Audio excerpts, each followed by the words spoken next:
At 06:47 local time, 40 nautical miles northwest of Uotsuri Island, the JS Kirisame, a Murasame-Class destroyer of the Japan Maritime Self-Defense Force, was performing its routine high-stakes surveillance when the unexpected happened. The massive 500-ton bulk of the Chinese CNS Huainan, a Luoyang 3 class guided missile destroyer, suddenly broke formation and accelerated toward the Japanese warship. The air was thick with the silent, unspoken warning from the Chinese commander, "Move or we will decide your course for you." Unknown to the Chinese commander on the bridge of the Huainan, the U.S. Navy was already locked into the situation. The American USS McCampbell DDG-85, an R. Lee Burton class destroyer, was shadowing the provocation, her full Aegis combat system already spun up and reading the signature of the entire Chinese flotilla. Exactly 11 seconds more, and the Chinese destroyer would violate the universally accepted safety margin for naval maneuver, turning a gray zone harassment into a near collision and risking a global crisis over 5 tiny uninhabited rocks. This was no accident. This was a deliberate test of the US-Japan security alliance, and the Chinese Communist Party was about to learn why challenging the integrated power of America and its allies in the East China Sea remains a spectacularly strategically stupid idea. The stakes in the East China Sea have never been higher, nor the geopolitical tension more finely coiled. What began as a routine patrol for the Japanese near their territorial waters quickly devolved into a full-scale, three-dimensional confrontation when the People's Liberation Army Navy, the plan, pushed its massive fleet of 6 warships deeper into the contested area surrounding the Senkaku Islands, which Beijing calls the Diaoyu Islands. For decades, these uninhabited specks of land have represented the flashpoint of Asia, a tripwire protected by the 1960 Treaty of Mutual Cooperation and Security between the United States and Japan. This treaty is a sacred, ironclad guarantee. An attack on Japan's administration of these islands is an attack on the United States itself. The current Chinese maneuver, utilizing a flotilla spearheaded by 2 formidable Type 052D destroyers and supported by the large Type 903A Dongping-hu replenishment ship, was a classic gray zone operation. The objective was not necessarily to sink a ship or fire a weapon, but to create such extreme pressure, such frequent near misses and aggressive maneuvers that Japan would eventually blink, conceding sovereignty or crucially damaging the perception of the U.S. commitment. $5.3 trillion in annual global trade flows through these critical sea lines, and China's strategy is to inject chaos and uncertainty into the most stable region of the global economy. This fleet intrusion aimed to force the JS Kirisame out of position, expose the weaknesses in the joint surveillance net, and ultimately create video evidence for Beijing's state media to declare that the US-Japan alliance was brittle and unwilling to escalate. But the American response was immediate and methodical, a quiet yet overwhelming signal of deterrence. The USS McCampbell was there, an invisible shadow on the plan's flank, its systems silently gathering the entire data-rich autobiography of the Chinese fleet. This is the difference between a regional challenge and a global commitment. We're going to break down exactly how the disciplined training and unmatched technology of the US Navy and the MSDF turn the tables on this calculated provocation, providing the detailed analysis you won't find anywhere else. If you appreciate seeing American and Allied professionalism stand firm against intimidation, then hit the like button and subscribe, because stories like this are why the seas remain free for all of us. The adversary in this high-seas chess match was the Chinese People's Liberation Army Navy, a force that, while rapidly expanding in hull numbers, still lags in the critical areas of combat experience, resume, and in integrated naval doctrine. The core of their formation here was the Type 052 Luoyang 3 class guided missile destroyer, a ship Beijing proudly dubs the Chinese Aegis.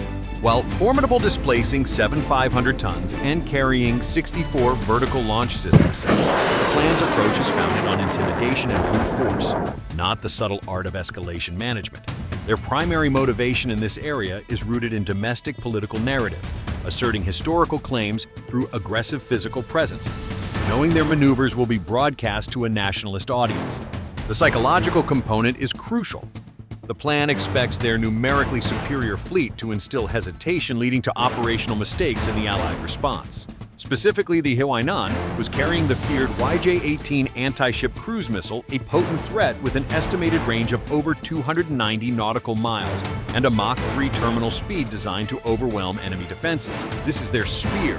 The psychological threat is amplified by the sheer size of the task group, which included a Type 054A frigate, an electronic reconnaissance ship, and the aforementioned replenishment vessel. This deployment signifies an attempt at sustained deep ocean presence, a blue water capability they are desperate to prove. Their strategy is a classic example of salami-slicing aggression, taking small, incremental steps, like closing the distance from 2,000 yards to 500 yards, testing how far they can push the US-Japan rules of engagement without triggering a kinetic response. The Chinese commander's orders were explicit: maintain a constant aggressive proximity force, the Kirisame, to adjust its bearing repeatedly and collect high-resolution data on the Allied sensor performance. The severity of the threat lies not in the missiles themselves, which are formidable, but in the doctrine of controlled chaos designed to break the tactical and psychological discipline of the opposing bridge crew. The US-Japan Joint Force countered this aggressive display with a textbook deployment of integrated technological dominance, the ultimate high-tech shield built on decades of investment and a coordinated training. The backbone of the deterrence was the USS McCampbell DDG-85, a highly capable Arleigh Burke-class destroyer Flight T2A variant. Displacing over 200 tons, the McCampbell is a floating fortress centered around the revolutionary Aegis combat system and its ANSPI-1DV multifunction passive electronically scanned array radar.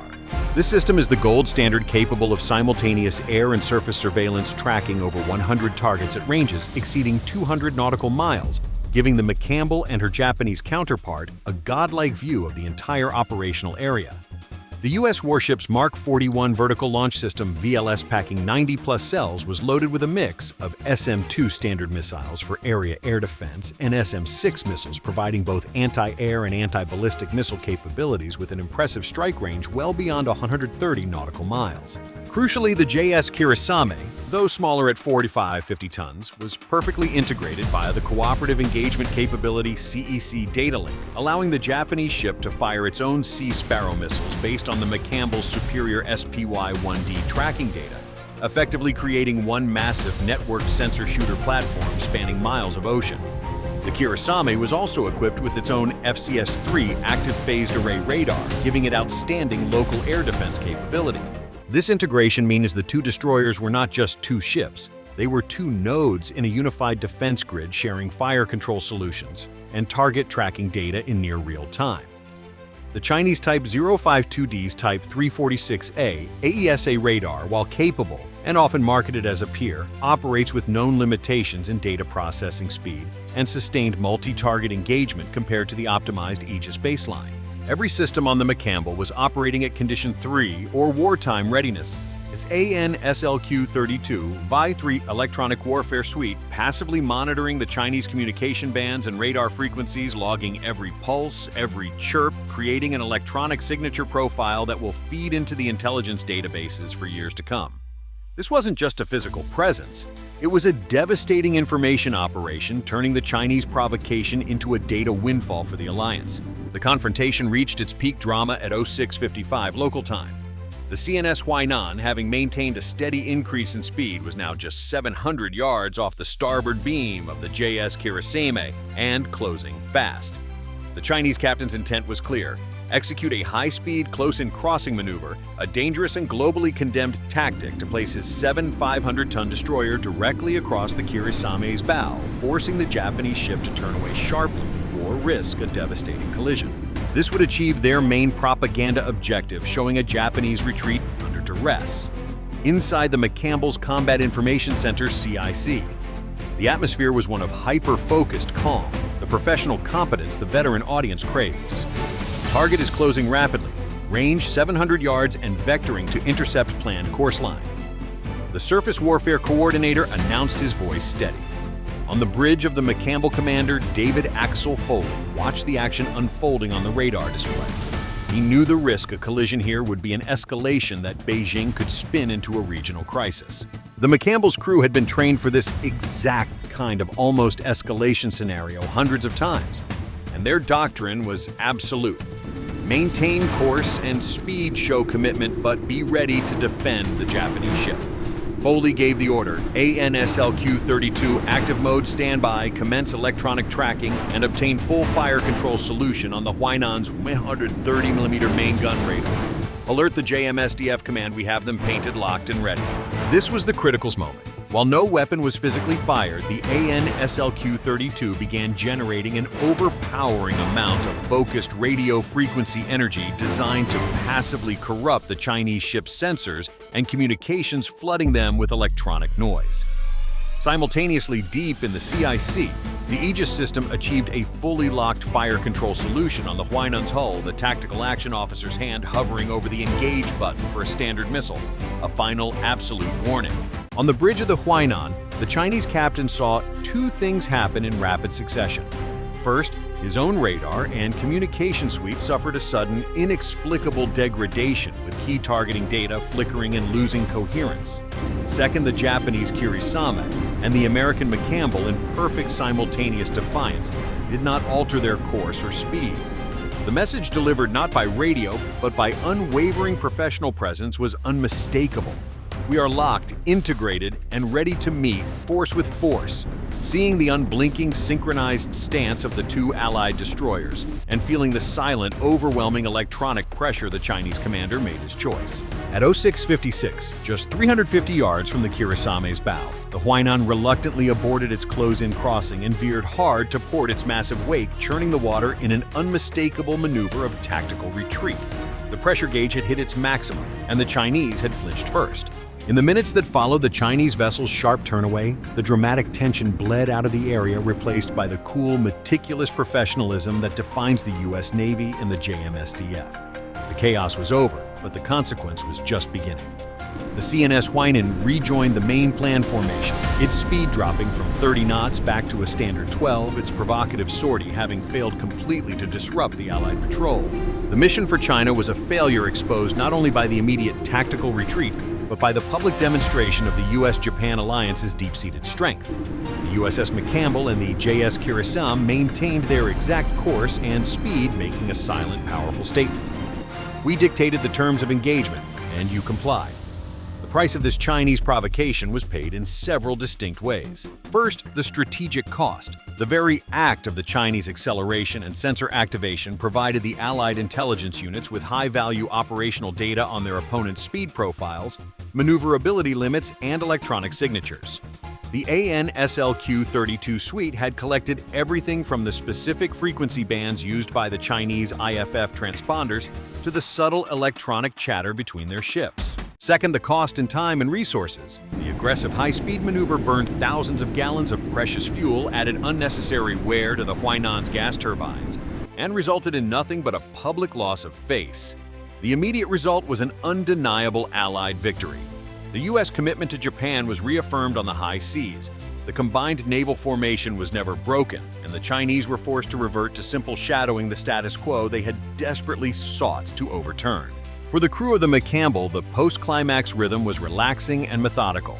The tactical action officer in the CIC had the Aegis system revert to Condition 3, the high alert status easing into a sustained watch. Commander Foley noted the event in the bridge log, his final entry simple: plan provocation countered, Allied course maintained, no deviation from patrol plan. This quiet, almost anticlimactic end is the core of true military competence, avoiding war while achieving the strategic objective through pure professional discipline. Today's lesson in the East China Sea is profoundly simple, yet often forgotten by geopolitical challengers. You can't win a chess match if you don't understand the board or the power of your opponent's synchronized pieces. Beijing deployed a large modern fleet, confident that size and proximity would be enough to intimidate. But they were facing a force that had defined the rules of the modern maritime game. The confrontation proved that the Aegis combat system is not just a U.S. asset. It is the integrated command and control brain of the entire U.S.-Japan alliance structure, turning two destroyers into one functionally unbreakable warship. The professionalism displayed by the sailors maintaining course despite the threat of collision is the essential human element that backs up the technology. It's a testament to the fact that training and discipline matter more than sheer tonnage or hull count. The world needs to understand that the US and its allies do not seek conflict, but they will never tolerate the violation of international law or the reckless endangerment of their vessels. The message sent today was crystal clear. The Senkakus are protected, the alliance is ironclad, and provocations in the East China Sea will be met not with panic but with professional, integrated, and overwhelming technological dominance. Comment below.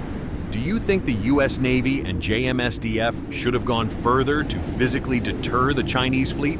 Or was the psychological and electronic warning sufficient? See you in the next video.